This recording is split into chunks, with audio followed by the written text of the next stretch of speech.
الحمدللہ رب العالمین الصلاۃ والسلام علی سید الانبیاء والمرسلین وعلی آلہ واصحابہ اجمعین وعلی من تبعہم بإحسان الی یوم الدین، اما بعد فاعوذ باللہ من الشیطان الرجیم، بسم اللہ الرحمن الرحیم۔ انما المؤمنون اخوہ فاصلحوا بین اخویکم واتقوا اللہ لعلکم ترحمون۔ صدق اللہ العلی العظیم۔ اسٹیج پر تشریف فرما ذمہ داران جماعت، قابل احترام بزرگوں، نوجوان دوستوں، عزت ماؤں بہنوں بیٹیوں اور پیارے بچوں، السلام علیکم ورحمۃ اللہ وبرکاتہ۔ ابھی آپ کے سامنے ایک بہت ہی پرسوز اور بہت دلگداز محبت رسول صلی اللہ علیہ وسلم کے عنوان پر ایک خطبہ، ایک تقریر پیش کی گئی ہے، اور اسی تقریر کا تسلسل ہے انما المؤمنون اخوہ، کہ مسلمان تو آپس میں بھائی بھائی ہیں۔ اللہ کے رسول صلی اللہ علیہ وسلم کی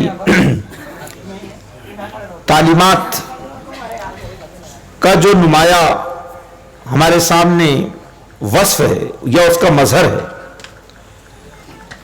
تو اس میں ایک چیز ہم کو یہ دکھائی دیتی ہے کہ اللہ کے رسول صلی اللہ علیہ وسلم نے ایمان کی بنیاد پر ایک بہت ہی منظم اور ایک بہت مربوط، ایک دوسرے سے محبت کرنے والی اجتماعیت کو تشکیل دیا۔ اللہ قرآن مجید میں یہ بات ارشاد فرماتا ہے کہ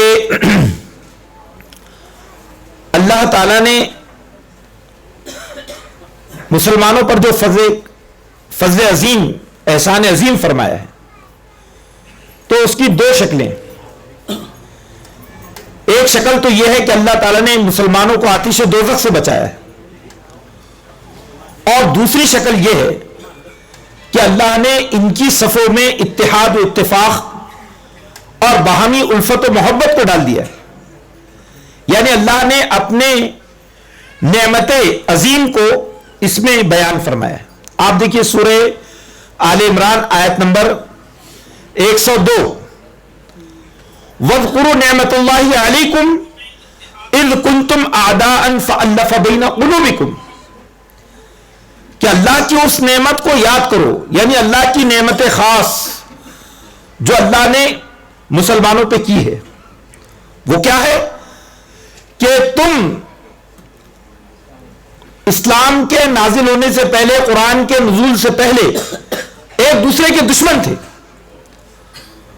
اور ہم نے وحی الہی کے بعد، نزول قرآن کے بعد، محمد مصطفیٰ صلی اللہ علیہ وسلم کی بعثت کے بعد تمہارے دلوں میں ایک دوسرے سے الفت و محبت پیدا کی۔ فَأَلَّفَ بَيْنَ قُلُوبِكُمْ، تمہاری عداوتوں کو الفتوں میں بدل دیا۔ فَأَصْبَحْتُمْ بِنِعْمَتِي إِخْوَانًا، اور اسلام کا جو اولین مظہر یا اس کا اثر تمہارے معاشرے میں، تمہارے تمدن میں یہ ہے کہ تم ایک دوسرے کے بھائی بن گئے۔ اور پھر دوسری بات قرآن نے کہی، وَكُنْتُمْ عَلَى شَفَا حُفْرَةٍ مِّنَ النَّارِ فَأَنْقَذَكُم مِّنْهَا، کہ تم آتش دوزخ کے دہانے پر کھڑے تھے، اللہ نے قرآن کے ذریعے، اپنی نعمت کے ذریعے تمہیں آتش دوزخ میں بھسم ہونے سے بچا دیا۔ كَذَلِكَ يُبَيِّنُ اللَّهُ لَكُمْ آيَاتِهِ لَعَلَّكُمْ تَهْتَدُونَ، یہ اللہ تعالیٰ کی آیات ہیں جو اللہ تمہارے سامنے کھول کھول کر بیان کرتا ہے تاکہ تم سیدھا راستہ پا سکو۔ تو ہم دیکھتے ہیں کہ مسلمانوں کی باہمی الفت و محبت یہ اسلام کے مقاصد نزول کا ایک حصہ ہے۔ یہ بات ہمیں سمجھنا چاہیے جہاں اسلام اور قرآن کا مقصد یہ ہے کہ ہم آتش دوزخ سے بچ جائیں، تو دوسرا اس کا مقصد یہ ہے کہ ہمارے درمیان ایک مضبوط اجتماعیت، جو ایمان کی بنیاد پر ایک دوسرے سے محبت کرنے والے لوگ پیدا ہو۔ یہ بات قرآن مجید میں متعدد مقامات پر کہی گئی ہے۔ قرآن نے یہ بات بھی کہی ہے کہ اللہ تعالیٰ کے عذاب کی شکلوں میں سے ایک شکل یہ بھی ہے کہ تم لوگ تفریقے کا شکار بن جاؤ، تمہارے دل ایک دوسرے سے پھٹنے لگے۔ آپ سورہ حشر کو پڑھیے تو سورہ حشر میں اللہ تعالیٰ نے منافقین کی بربادی اور ان کے زوال، یہود وہ جو اس وقت کے پورے اسلام دشمن طاقتیں تھی، اس کا سبب یہ بیان کیا کہ وہ لوگ، ان کے دل آپس میں پھٹے ہوئے ہیں۔ تحسبهم جميعا وقلوبهم شتى، تم انہیں ایک جماعت تصور کرتے ہو لیکن ان کے دل ایک دوسرے سے الگ ہے، جدا ہے، پھٹے ہوئے ہیں۔ یعنی گویا کہ کوئی قوم، کوئی امت، کوئی جماعت اگر ان کے دل آپس میں ایک دوسرے کی محبت سے لبریز نہ ہو تو یہ بھی ایک منافقت کی نشانیوں میں سے ایک نشانی ہے۔ یہ قرآن نے یہاں پر یہ بات کہی۔ میں نے آپ کے سامنے جو آیت کریمہ پیش کی سورہ حجرات کی، تو وہ آیت کریمہ چونکہ اس گفتگو کا مرکزی عنوان ہے کہ انما المؤمنون اخوہ، کہ مسلمان آپس میں ایک دوسرے کے بھائی ہیں۔ فاصلحوا بین اخویکم، تو تم اپنے بھائیوں کے درمیان صلح صفائی کرواؤ، ان کے باہمی تعلقات کو درست کرنے کی کوشش کرو۔ یعنی قرآن یہ کہتا ہے کہ مسلمانوں کے درمیان اگر انتشار ہو، یہ امت باہمی انتشار کا شکار ہو، تنازعات کا شکار ہو، تو کسی ایمان والے کو یہ زیب نہیں دیتا کہ وہ خاموش تماشائی بنا رہے، بلکہ امت کے درمیان اصلاح اور ان کے دلوں کو آپس میں ایک دوسرے کے لیے جوڑنا، ان کے درمیان الفت پیدا کرنا، یہ دراصل ہمارے ایمان کے بنیادی تقاضوں میں سے ایک ہے۔ یہ بات جو ہے ہمارے سامنے آتی ہے۔ ہم قرآن مجید کے مختلف مقامات پر جب اس بات کو پڑھتے ہیں تو قرآن یہ کہتا ہے کہ اللہ تعالیٰ ان لوگوں سے محبت کرتا ہے جو اللہ کی راستے میں ایسے صف بستہ ہو کر لڑتے ہیں، جدوجہد کرتے ہیں، گویا وہ سیسا پلائی ہوئی دیوار ہو۔ تو قرآن نے یہاں امت مسلمہ کے اتحاد کو سیسا پلائی ہوئی دیوار سے تعبیر کیا ہے۔ یہ سیسا پلائی ہوئی دیوار کیا ہوتی ہے؟ آپ جانتے ہیں کہ سیسا جو ہے وہ مختلف معدنیات سے مرکب ہوتا ہے، مختلف قسم کی دھاتیں مل کر جب ایک دھات بنتی ہے تو وہ بہت مضبوط ہو جاتی ہے، تو اس کو سیسا کہا جاتا ہے۔ تو اللہ تعالیٰ یہ بات ارشاد فرما رہا ہے کہ ایمان کی بنیاد پر مسلمان جو الگ الگ خیالات رکھ سکتے ہیں، فطرتاً ایک دوسرے سے مختلف ہو سکتے ہیں مزاج کے اعتبار سے بھی، لیکن اس کے باوجود بھی ان کے درمیان ایک سیسا پلائی ہوئی دیوار کی سی مضبوطی ہوتی ہے، اور وہ جو سیسا ہے وہ ان کی رحمت ہے، وہ ان کے درمیان الفت ہے، محبت ہے، وہ بے غرض محبت، وہ بے غرض الفت جو ان کے درمیان پائی جاتی ہے، وہ دراصل ان کا وہ رساس ہے جو رساس ان کو دنیا میں ایک ناقابل شکست طاقت میں تبدیل کر دیتا ہے۔ قرآن میں یہ بات ہم کو جگہ جگہ دکھائی دیتی ہے، اور قرآن مجید میں انما المؤمنون اخوہ کے عنوان سے جو بات قرآن نے کہی ہے، وہاں پر قرآن نے وہ اصول بیان کیے ہیں جو رشتہ اخوت کو متاثر کرتے ہیں۔ اللہ نے یہ بتایا کہ تمہارے اتحاد، تمہارے بھائی چارہ اور تمہاری باہمی الفت کو جو چیز نقصان پہنچاتی ہے وہ کون سی ہے؟ تو قرآن نے وہاں سب سے پہلے یہ بات لکھی ہے کہ آپس میں ایک دوسرے کا تمسخر، ایک دوسرے کا مذاق، ایک دوسرے کو حقیر جاننا. تو قرآن نے اس کو نوٹ کیا کہ مومنین چاہے وہ مرد ہو یا عورت ہو وہ باہم ایک دوسرے کا تمسخر نہ اڑائیں، کیونکہ یہ تمسخر ایمانی اخلاق کے منافی ہیں. پھر دوسری بات قرآن نے کیا کہی؟ وَلَا تَلْمِزُوا أَنفُسَكُمْ، کہ تم تانوں اور تشنوں کی تیر نہ چلاؤ. تانے، ایسے الفاظ، ایسے محاورے، ایسے کلمات جو دلوں کو چیر دیتے ہیں، تو ایسے الفاظ کا استعمال اسلامی اجتماعیت کو نقصان پہنچا سکتا ہے. اسی لیے دیکھیے کہ بخاری کی ایک حدیث ہے کہ اللہ کے رسول صلی اللہ علیہ وسلم نے یہ بات ارشاد فرمائی، 3 مرتبہ یہ جملہ آپ کی زبان مبارک سے ادا ہوا کہ ہلک المتنطعون، ہلک المتنطعون، ہلک المتنطعون، تانے مارنے والے لوگ ہلاک ہوئے. 3 مرتبہ آپ نے یہ بات کہی. اس کا مطلب یہ ہے کہ اسلامی اجتماعیت کو ایسے افراد ناقابل تلافی نقصان پہنچاتے ہیں جو اپنی زبان کا غیر عادلانہ استعمال کرتے ہیں، غیر متوازن استعمال کرتے ہیں. قرآن نے یہاں بھی یہی بات کہی کہ جو اخوت کا رشتہ ہے، اس رشتے کو نقصان پہنچانے والی چیز تمہارے تانے، تمہارے تشنے ہیں. پھر اس کے بعد میں تیسری چیز جو قرآن نے کہی ہے کہ وَلَا تَنَابَزُوا بِالْأَلْقَابِ، کہ تم ایک دوسرے کو برے نام، برے لقب سے نہ پکارو. یہ بات بڑی اہم ہے. اور ہم سب اگر اس کو دیکھیں تو یہ دراصل اسلامی اجتماعیت کے بنیادی اخلاق ہیں. بنیادی اخلاق ہے یہ اسلامی اجتماعیت کی.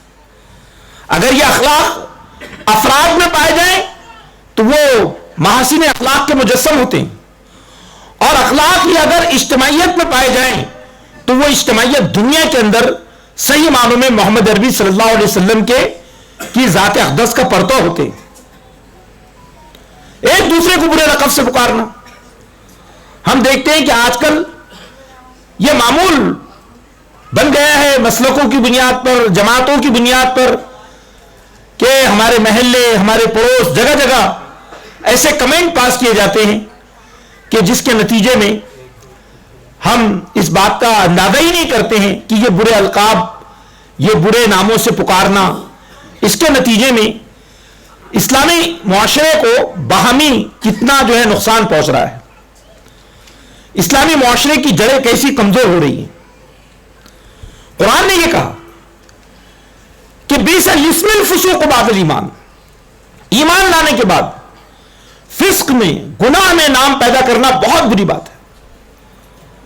من لم یتب فاولئک هم الظالمون، اگر تم لوگوں نے اس طرح کے برے اخلاق سے توبہ نہ کی تو تمہارا شمار ظالموں میں ہوگا، ظالموں میں ہوگا. تو یہ اس چیز کو ہمیں دیکھنا چاہیے کہ اسلام دراصل بلند ترین اخلاق کا جو ہے علمبردار ہے.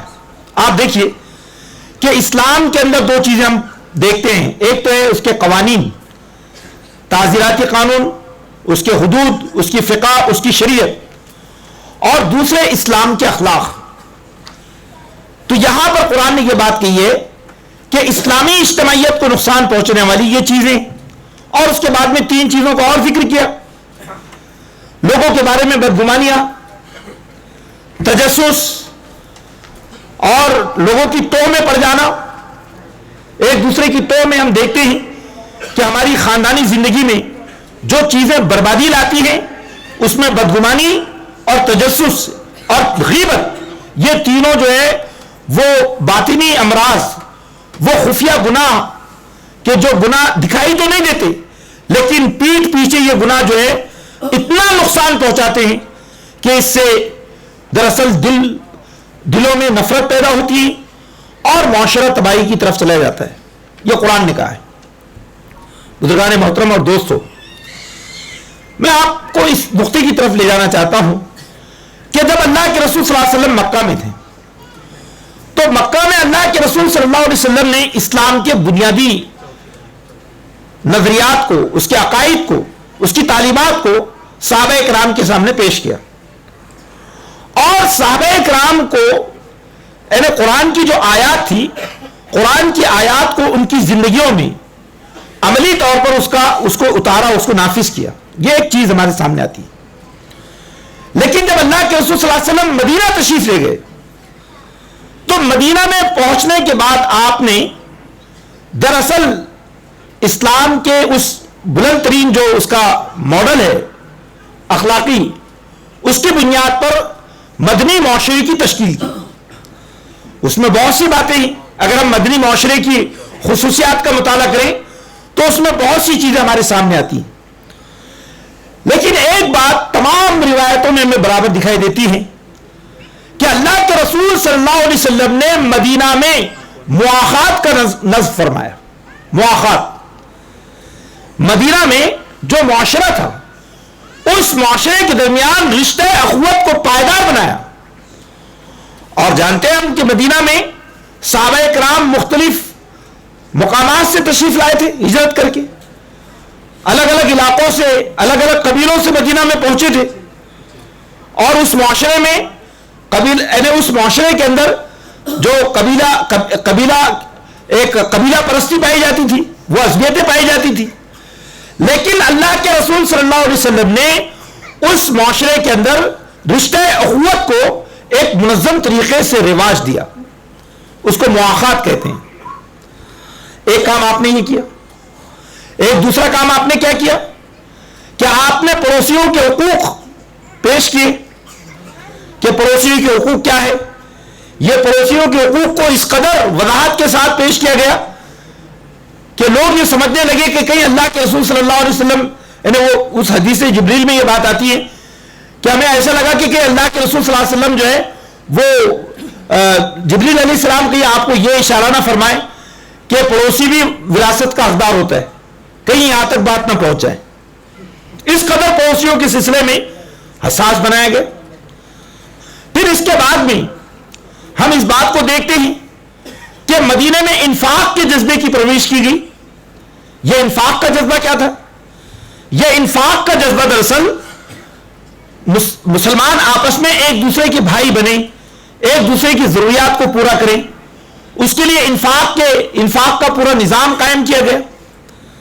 اور یہ بات کہی گئی کہ اس معاشرے کے تکافل کے لیے، اس کی اجتماعی ضروریات کی تکمیل کے لیے جو انفاق کیا جاتا ہے وہ انفاق خدا کی نگاہ میں سب سے بڑی نیکی ہے. لن تنالوا البر حتى تنفقوا مما تحبون، یہ بات کہی گئی. انفقوا فی سبیل اللہ ولا تلقوا بأیدیکم الی التہلکہ، کہ لوگوں انفاق کرو اور اپنے ہاتھوں کو روکے نہ رکھو کہ اگر تم نے اجتماعی امور میں انفاق نہ کیا تو تم خودکشی کرو گے، اپنے آپ کو ہلاک کر دو گے. خودکشی سے مراد یعنی تمہاری اجتماعیت منتشر ہو جائے گی. تم دنیا میں جس نظام کے علمبردار ہو اس نظام کو تم غالب نہیں کر سکو گے. احسنوا ان اللہ یحب المحسنین، ہمیشہ احسان کی روش پر گامزن رہو کہ بے شک اللہ تعالیٰ احسان کرنے والوں سے محبت فرماتا ہے. یہ احسان کو بھی آپ دیکھیے، یہ احسان کیا چیز. تو یہ چیز ہمارے سامنے آتی ہے. قرآن نے انفاق کو عام کیا، بخل کو توڑا. آپ دیکھیے سورہ حشر کو کہ سورہ حشر میں اللہ تعالیٰ نے انصار مدینہ کی تعریف فرمائی اور کہا یہ انصار مدینہ وہ لوگ ہیں کہ جب مہاجرین ان کے پاس پہنچے تو یہ خود غریب اور محتاج تھے، اس کے باوجود یہ بھوکے رہے اور انہوں نے اپنے گھر کی روٹی اپنے مہاجر بھائیوں کو کھلائی. قرآن نے کہا کہ یؤثرون علی انفسہم ولو کان بہم خصاصہ ومن یوق شح نفسہ فاولئک هم المفلحون. کہ بات یہ ہے کہ انہوں نے اپنے آپ پر اپنے بھائیوں کو ترجیح دی حالانکہ وہ خود اس کے ضرورت مند تھے. اور جو لوگ بھی شح نفس سے بچا لیے گئے وہی لوگ کامیاب ہونے والے. بزرگان محترم اور دوستو، دراصل ہمارا اتحاد کیوں ہے؟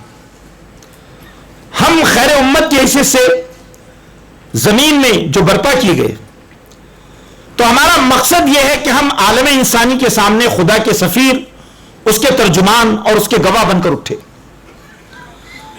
اگر ہم آپس میں ایک دوسرے سے محبت کریں گے، ایک دوسرے کا خیال رکھیں گے، ایک دوسرے کے حقوق کی پاسبانی کریں گے، تو نتیجہ یہ ہوگا کہ ہمارا معاشرہ جو ہے انسانی دنیا میں ایک ایسا معاشرہ قرار پائے گا کہ جو ظلم اور عدوان سے پاک معاشرہ ہوگا۔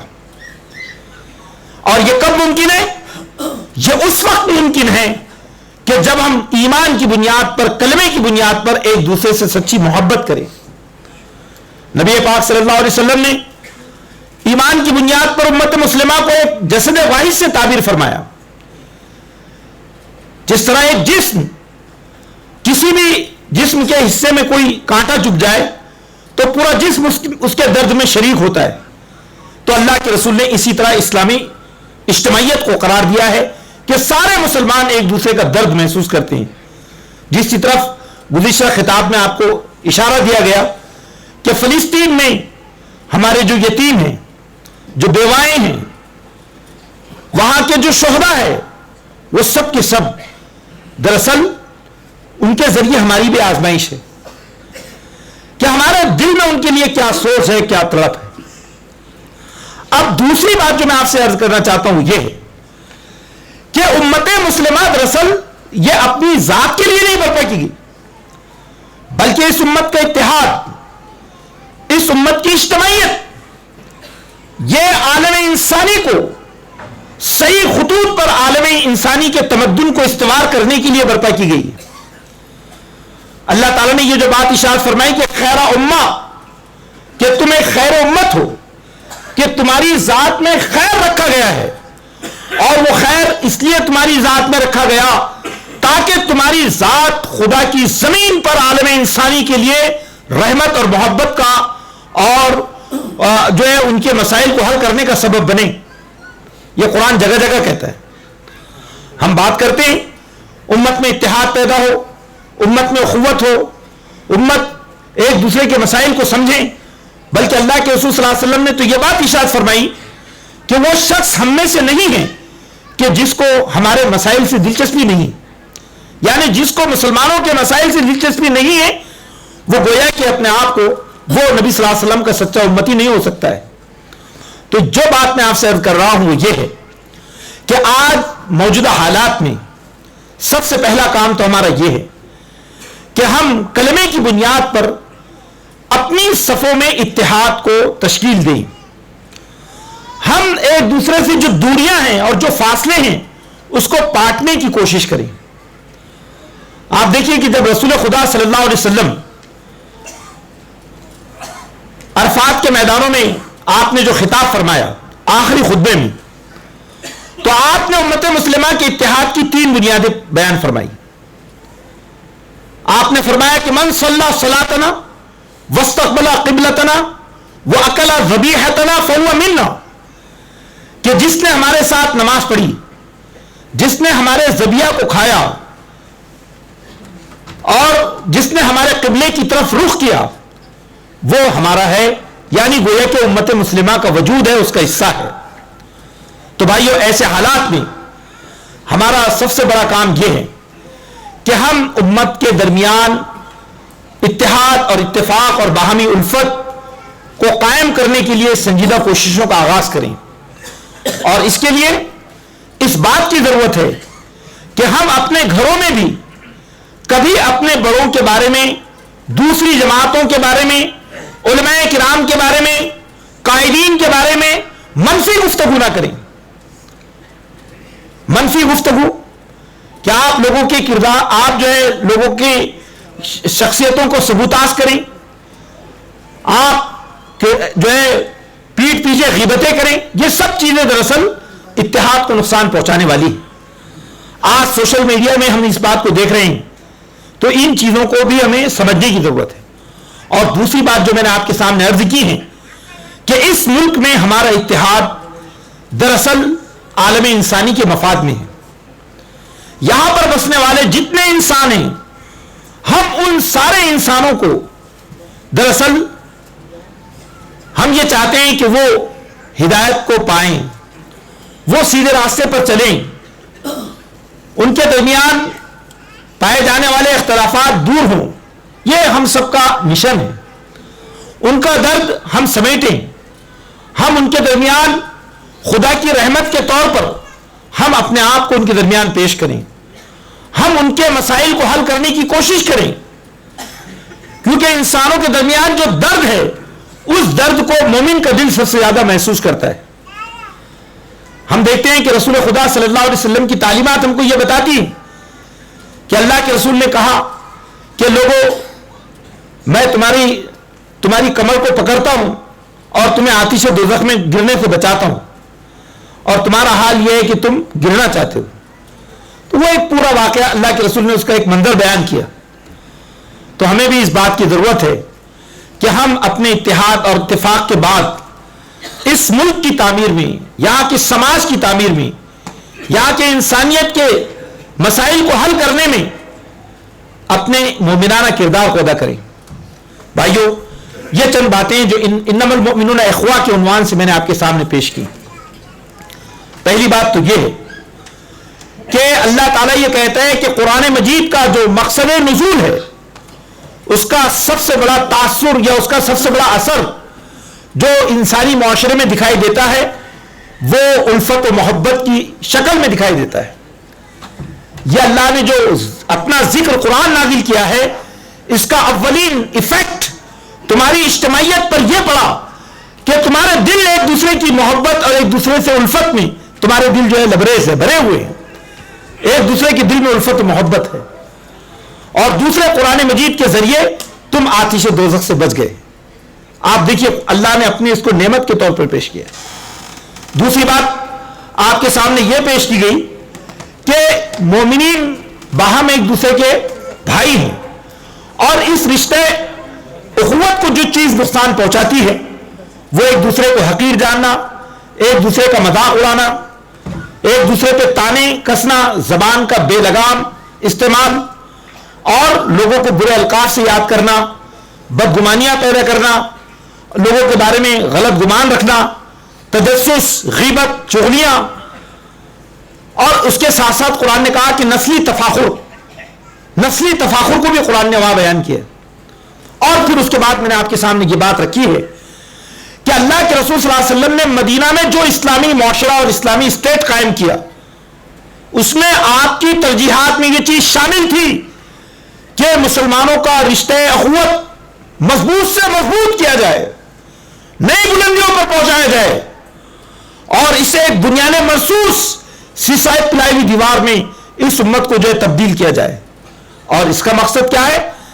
اس کا مقصد یہ ہے کہ یہ امت زمین پر خدا کی ترجمان بنے، یہ زمین پر خدا کی رحمت بنے، یہ زمین پر پیغمبروں کی وراثت کی امین بنے، یہ زمین میں محبتوں کی ترجمان بنے. یہ دراصل انما المؤمنون اخوہ کا اصل حاصل ہے. اللہ سے دعا ہے کہ اللہ ہم سب کو صحیح معنوں میں قرآن و سنت کی صحیح بصیرت عطا فرمائیں، اور اس کی جو تعلیمات ہے اس پر عمل کرنے کی توفیق عطا فرمائیں. ہمارے درمیان اتحاد و اتفاق پیدا فرمائیں، ہمیں ایک دوسرے کی عزت، ایک دوسرے کی تکریم، ایک دوسرے کے حقوق کا پاس و لحاظ رکھنے کی توفیق عطا فرمائیں. امت کے درمیان جتنے مسالک مشارب پائے جاتے ہیں ان تمام کے قائدین کو باہم ایک دوسرے کے تئیں بہتر سوچ اور ایک دوسرے کے بارے میں جو ہے خیر خواہی کی توفیق عطا فرمائیں. ربنا تقبل منا انك انت السميع العليم وتب علينا انك انت التواب الرحيم واخر دعوانا الحمد لله رب العالمين.